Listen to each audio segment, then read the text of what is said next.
Hey guys, I'm here with our weekly update. So this month we're talking about love. Our theme is real love. We're talking about God's love, and we've been talking about relationships and how do we show love and who are the kids that we feel like God's, inviting us to just really invest in.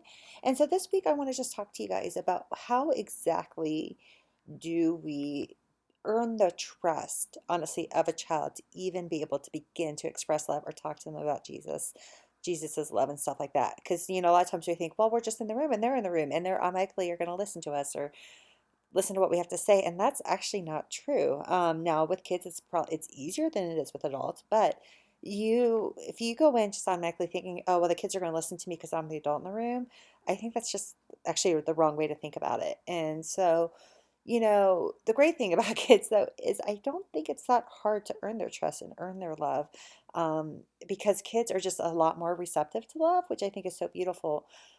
So, if I had to sit here and list, like, here are some ways that earn love or trust with a child, I would say part of it is showing up. I mean, you have to be in the room to show up, right? So if you're in the room, I know some of you guys are like, man, I can only serve once a month. That's fine. That's great. That's beautiful. You're doing the best that you can. But there is something around being able to show up more, about being more consistent in a child's life, that gives you more authority and more trust with a child to be able to speak love into their life. There is something around showing up and just being present and being able to follow up with them of like, hey, like last time we were talking and you shared this prayer request. Hey, how's that going? Like that would go miles with a child in terms of them being like, you saw me, you noticed me, like you remember me. Like, a lot of times when kids, grow up and stuff like that, they think reflect back on their children's church years. A lot of times it's not going to be like, oh, I remember this like Bible story. I mean, some kids will remember specific Bible stories, and that's great. But a lot of times they're going to look back and say, man, I remember that teacher that made me feel loved. I remember that teacher that made me feel noticed. I remember that teacher who reflected like God's love to me. And so I just want you guys to think through. So, like, showing up consistently, following up with kids of things that they've shared weeks before, partnering with their parents so that parents can succeed and continue conversations at home. A lot of times, it's like we hear, even like adults, we do this, right? It's like, oh, I've heard someone say this. Oh, I heard somebody else say this. And then, like, the third time, I think actually I once heard a stat saying like 7 times we have to hear something before it actually starts to sink in. So imagine if the kids are hearing us say the same things that the parents are saying that other adults in their lives are saying, how that gets a child to be like, oh, maybe I should listen to this person. Having fun with kids is a great way to build trust and love with the kids. That's why I'm always encouraging you guys, like, hey, when there's a game and you're trying to get the kids to play the game, like obviously somebody has to lead that. But if you're like just an assistant or a small group leader or whatever, participate in the game with the kids. Like they will gravitate towards you. They're like, oh man, that person knows how to have fun. Like I want to be with that person. And I'm sure there's a lot more different ways that really speak love to a kid, but I just think those are some of the big ones that I can think of. And so I want you guys to think through, like, just currently where you're at on Sundays, like how you show up. What is one way that you feel like you can commit to building trust with a child? Even that child that I asked you guys last week to, like, who do you feel like God wants you to invest in? What is like one way that you can like be intentional about investing and building trust and love into their life? So you guys could just email me that as you're thinking about what you want that to look like. So just a real few things. First of all, for those of you guys who missed the meeting, I know some of you guys couldn't make it last minute due to illnesses and stuff like that. Tis this season. We really missed you guys. I thought it was fun. I had a great time. I actually wasn't feeling well during the meeting, but I got lots of great responses from people like, "Oh, the meeting like felt so encouraged and inspired and refreshed." So we missed you guys for those of you who couldn't make it. And if you guys couldn't make it, I gave out these little bags that had some goodies in it. So if you didn't get a bag, come find me on Sunday. I'd be more than happy to give you a bag. But in the bag was actually a copy of this book called Spiritual Conversations with Children. And this is written by a lady who's actually a spiritual director for kids. If you guys didn't know that was a thing, it actually is. It's really beautiful. It's something actually I've been thinking and praying and trying to press into a lot for myself. But this book, she talks a lot about like how can so it's basically how can we engage in conversations with kids about Christ, about Jesus, like in not in an information way, but in a more of an experiential and more of a, I guess maybe a more transformational way with kids instead of just being like, this is the information, but it's like, how can we see something within a child and be able to call it out in them in a way that they hear. And so this is actually something I like, whether you're a parent or even if you're not a parent, just like by serving in the kids ministry, I just would love for everybody to read this book or even just glance through it and maybe read a chapter or something if you see a topic that sounds interesting to you. Read through it. And for those of you who are like me, who's like, that's great if I read a book, but it's probably not going to stick with me for very long. So if you find yourself being like one of those people that's like, hey, like I do better in a situation where we just get to talk about it and process. Or if you're like, man, you're reading this, you're like, man, like I would love to just dream and think about how does this look on Sundays or how does this look in my own parenting, stuff like that. On Sunday, April 5th, after church, I'm going to hold a book discussion group. So we'll order in lunch and we'll just sit for an hour, not for super long, and we'll just sit and chat about what you guys notice, what you think, because I just would love to hear your guys' thoughts as well about this book. So that's what's in there. There's some other small things in there, so please come grab me again if you want on Sunday for a little bag.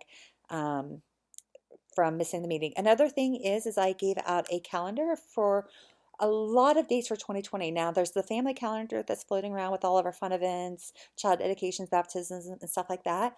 That's great for our families, but I actually created one for you guys where it has lists of different, like depending on which team you're on, different meetings or gatherings. It has like when we're doing our fun appreciation gatherings. It has we're going to I actually talked a lot about like the importance of prayer and like really wanting to press into prayer with our kids and doing a training. We're actually going to do a training on March 15th. We're going to have some people from the prayer team. So if you've ever like, man, I see how they pray for adults. I wonder why they do that, how they do that. I've always been curious about, like, I've always wanted to do that. And then it's like, hey, how can we do that with our kids? Because I actually believe our kids can do that too. They actually want to. And so we're going to do a training for anybody and everybody. On our team who's curious about prayer and what that could look like in their own lives as well as the lives of the kids. So this calendar has a list of all of those dates and the different things we're going to train on and stuff like that. So I'm going to attach it to this email. So look it over, put stuff on your calendar, block it off. Don't wait until the end to be like, oh, if I'm available when we do this. No, do it now. Just put it on your calendar. I'm giving you the dates now so that you can put it on your calendar so that you can hold the spaces available. Also, you guys, this past week we started our Discovering Jesus class. And it went really, really, really, really well. So just real quick, we had 10 kids show up, which was amazing. That was my goal. By the way, you guys still invite this week because here's the deal. First of all, a couple of things. Number one is we realized we can actually end by 7:30 at night. So I know some families are like, oh, 8 o'clock, that's too late for my child. I get that. If we start like pretty close to on time, we can actually finish by 7:30. So we're going to do that. So this week, if you're serving, let parents know in the elementary and upper grade, like, hey, we're actually going to try to end by 7:30. And that might change some kids' minds or some parents' minds that, hey, my kid can actually attend this thing. Because that's okay if they missed week one. They'll be able to easily join in for week two and beyond. But just real quick, I talked to one mom of their kids. They came to Discovering Jesus week one. So this was like literally the next morning. She's like, oh my gosh. She goes, my kids left there. She goes, they were so excited. She goes, I don't know what you were doing with the pictures. They were explaining to me. They were talking like about how because we did this exercise where we had the kids like look at a picture, like just a variety of different pictures. And we just like, we just told them, hey, pause, say, God, which picture do you want me to focus on? Which picture do you want to speak to me through? And so they paused and then they all picked a picture and then they got to sit down and then I asked them like a couple questions about the picture and stuff like that. And so this mom's like, man, my kids are so excited. We had these great conversations around the pictures, one because they were siblings, the sister's like, oh my gosh, he just picked that one because it's silly. But it led to a great conversation, even in class, and then got carried on outside of class about like, hey, like God created this world for enjoyment. Like, or God created everything. And he said, and it was good. And how he creates things for our enjoyment. And he, like, just like a father would like delight when their children delight in things that they've created. So it just led to some great conversations in class and even outside of class. And just even seeing the kids journal about their experience, like it was actually really beautiful. And so I want more kids to go through this and experience this. So please make sure to mention it this Sunday in your announcements and even during drop off and pickup time. And then last but not least, and I forgot to mention this at the meeting, sorry, Sharon, on Sunday, February 23rd, after second service, we are actually holding a meeting for anybody who is interested in a more family-oriented missions experience. We're not sure quite exactly what that's going to look like, which is why we're having this meeting to kind of get feedback from families in terms of what would serve them, what they're interested in, what their capacities are for a trip or something like that. So If you are interested, Sunday, February 23rd after service, please come and attend. You can email her ahead of time so she knows. And then I will probably try to have some flyers for you guys this week to hand out to families as well. So that's it, you guys. Thank you so much for everything you do. I'm so thankful, so appreciative of you, and I will see you guys soon.